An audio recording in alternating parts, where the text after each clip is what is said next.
মই আহি পালোঁ দক্ষিণ চৌতাৰাত এটা ঘৰৰ কাম চলি আছে আৰু এই ঘৰৰ কামটো বিৰাট আচৰিত ধৰণৰ কাম হৈ আছে যি কাম মানে আমি কল্পনাই কৰিব পৰা নাই এই ধৰণৰ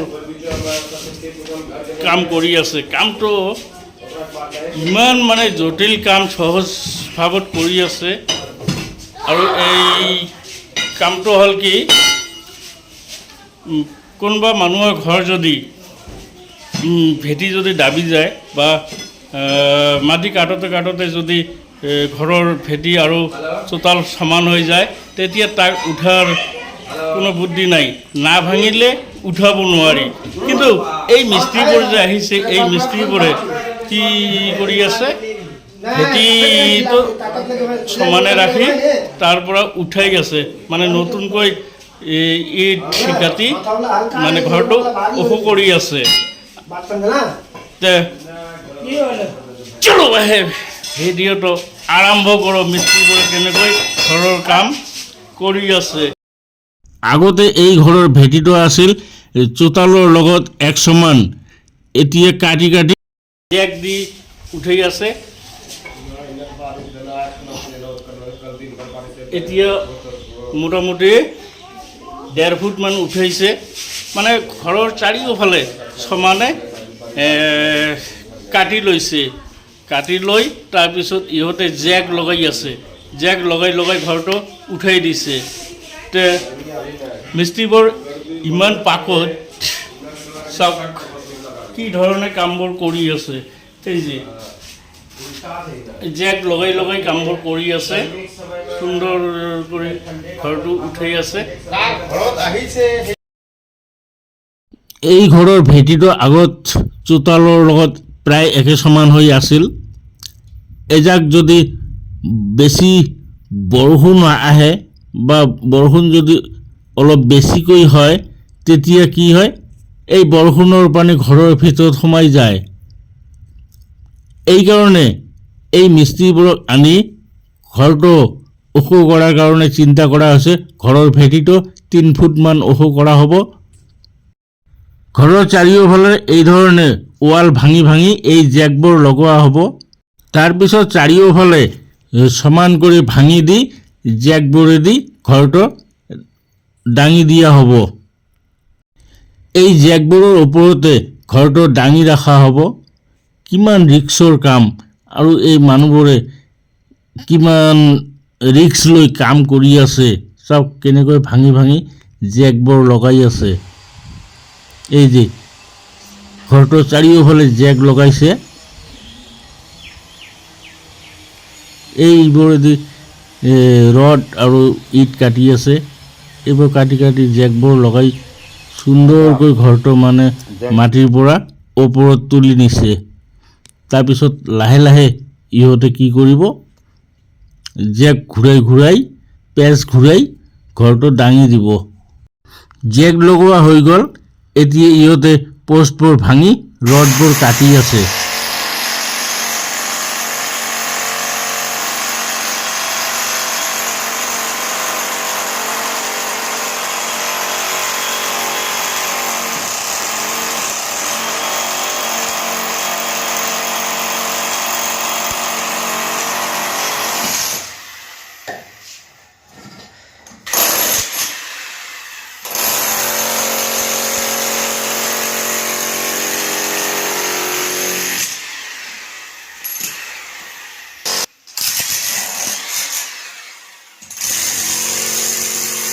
একটা রুমত জেক লাগা হয়ে গেল আর একটা রুম বাকি আছে এইটুকু আপডেট তোক দেওয়ার জন্য মিস্ত্রি কাম মিস্ত্ৰীবোৰে কাম কৰি আছে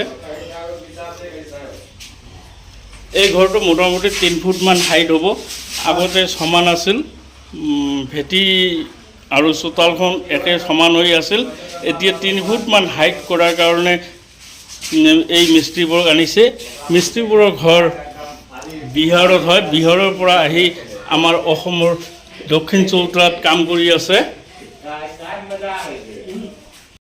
মই এই হেড মিস্ত্ৰীৰ লগত কথা পাতিম হেড মিস্ত্ৰীয়ে কি ধৰণে কামটো কৰি আছে তাৰ পৰা অলপ জানি ল'ম भैया आपका घर कहाँ है बिहार बिहार कौन सा डिस्ट्रिक्ट है? भागलपुर जिले। भागलपुर जिले।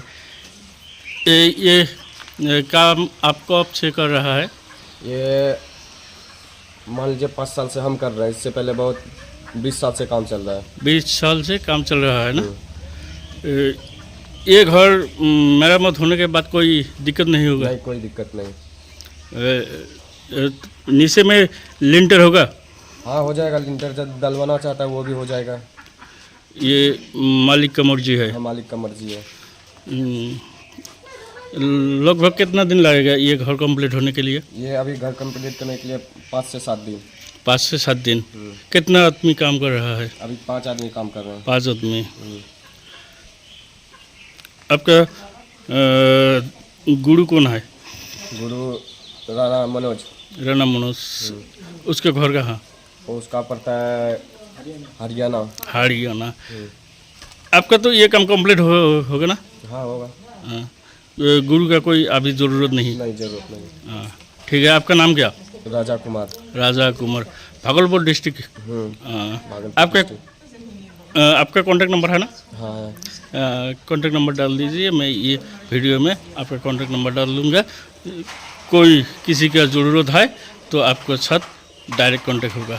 ठीक है। ठीक है ना? 91 बताइए। 9142529491 91। ये आपका कॉन्टैक्ट नंबर है ना? मेरा कॉन्टैक्ट नंबर। ठीक है। আইৰণ পাতিবোৰ লগাই নিছে আৰু এতিয়া জেকবোৰৰ পেচ ঘূৰাই ঘূৰাই ঘৰটো দাঙি আছে।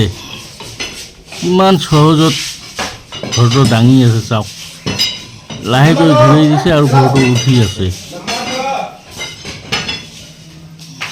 ইয়ে হ'ল টেকন'লজি। আমি যে কোন জগতৰ ফালে গতি কৰি আছোঁ। বাহ, মানিব লাগিব মানুহৰ বুদ্ধি। এই ৰুমত 2জন আৰু সেই ৰুমত 2জন, 2টা ৰুম, দুজন মানুহ জেক ঘূৰাই আছে আৰু ঘৰটো লাহে লাহে ওপৰৰ ফালে উঠি আছে। ইয়েইতো হ'ল বিজ্ঞানৰ অগ্ৰগতি। হাউ সায়েন্স ডেভেলপ আৱাৰ লাইফ। কামটো এবাৰ ভাবিবলগীয়া, চিন্তা কৰিবলগীয়া। মানুহে কি কৰিব নোৱাৰে, মানুহে কৰিব নোৱাৰা কাম পৃথিৱীত আৰু একোৱেই নাই।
अगला नंबर 7।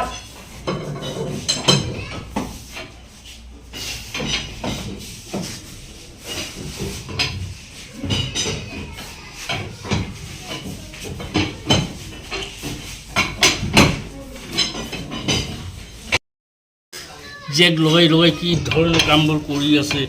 নম্বৰ 10 সুন্দৰকৈ লগাই আছে জেকবোৰ আৰু ঘৰবোৰ नंबर 10। ঘৰটো লাহে লাহে উঠি আছে। অলৰেডি 2 ফুটমান উঠিলে। ইমান ধুনীয়াকৈ কামবোৰ কৰি আছে। মানে আমাৰ অসমৰ মিস্ত্ৰীয়ে এইবোৰ চিন্তা কৰিব পৰা নাই আজিলৈকে।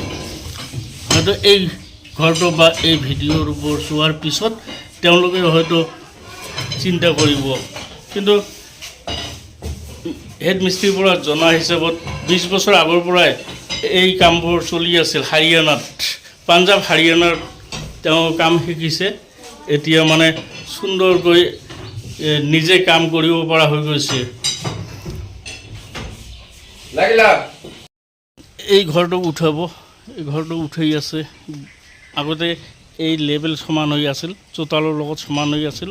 এতিয়া 2 ফুটমান উঠিলে আৰু 1 ফুটমান উঠাৰ পিছত কালি পৰহি মানত এই ইটবোৰ যে আনিছে এই ইটবোৰেদি গাঁঠিব। মোটামুটি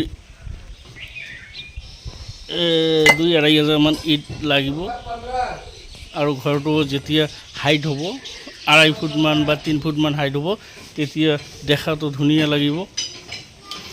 ইমান সুন্দৰকৈ কাম কৰি আছে, কি আচৰিত কথা ন।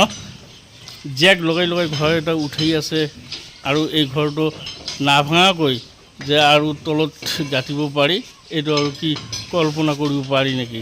কিন্তু এই বিহাৰ ভাগলপুৰৰ পৰা অহা মিস্ত্ৰীয়ে সম্ভৱ কৰি উঠালে, তে যিয়ে নহওক তেওঁলোকৰ চেষ্টা সফল হওক আৰু ঘৰটো ধুনীয়া হৈ উঠক, ইয়াকে কামনা কৰি আজিৰ ভিডিঅ'টো ইয়াতে এৰিলোঁ।